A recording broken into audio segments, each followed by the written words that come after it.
Pertama, Presiden menyampaikan dulu terkait capaian yang sudah diraih oleh pemerintahan Prabowo Gibran. Itu Presiden menyebut 130 hari. Kemudian setelah itu kita beri kesempatan untuk masing-masing Pemret mengajukan pertanyaan. Kalau saya rangkum pertanyaannya itu banyak ya, mulai dari persoalan geoekonomi ya, karena pertama terkait dengan Trump, kenaikan tarif Trump.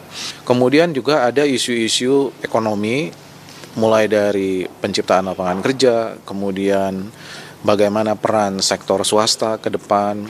Tapi yang highlightnya menurut saya yang menarik satu, kami itu tidak ditanya mau nanya apa, sehingga Presiden itu tidak tahu kami akan nanya apa, termasuk akan dikritik soal apa. Menurut saya itu hal yang baik ya, karena masih ada narasumber yang suka nanya dulu pertanyaannya apa gitu ya. Presiden siap untuk menjawab pertanyaan apa saja, siap untuk dikritik, siap untuk di-challenge back dari jawabannya, dan semua pertanyaan dijawab cukup lengkap.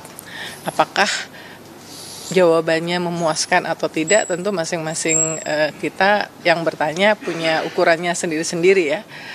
Tapi menurut saya ini langkah yang baik untuk menggambarkan keterbukaan dari pemerintahan Presiden Prabowo.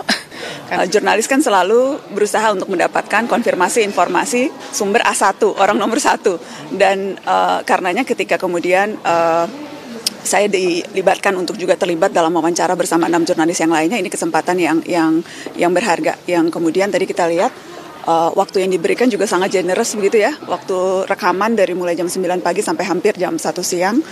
Dan pertanyaan yang diajukan juga beragam. Dan yang menarik adalah sejak awal memang tidak pernah ada batasan mau bertanya apa, silakan saja. Jadi yang diatur hanya kurang lebih mekanisme formatnya. Karena kan memang ada 6 wartawan, 1 moderator dari TVRI. Jadi yang diatur hanyalah wartawan bertanya, seharusnya 1 pertanyaan dan 1 follow up questions, dan kemudian mutar begitu. Tadi saya sempat bertanya ke Mas Angga, Wamenkom DG, apakah ini akan jadi format yang baku. Akan dievaluasi tentunya, dan tetapi ke depannya kesempatan untuk media bertanya langsung, berbincang dengan Presiden, itu kesempatan yang menurut Wamenkom DG, Mas Angga, itu yang akan terus dibuka.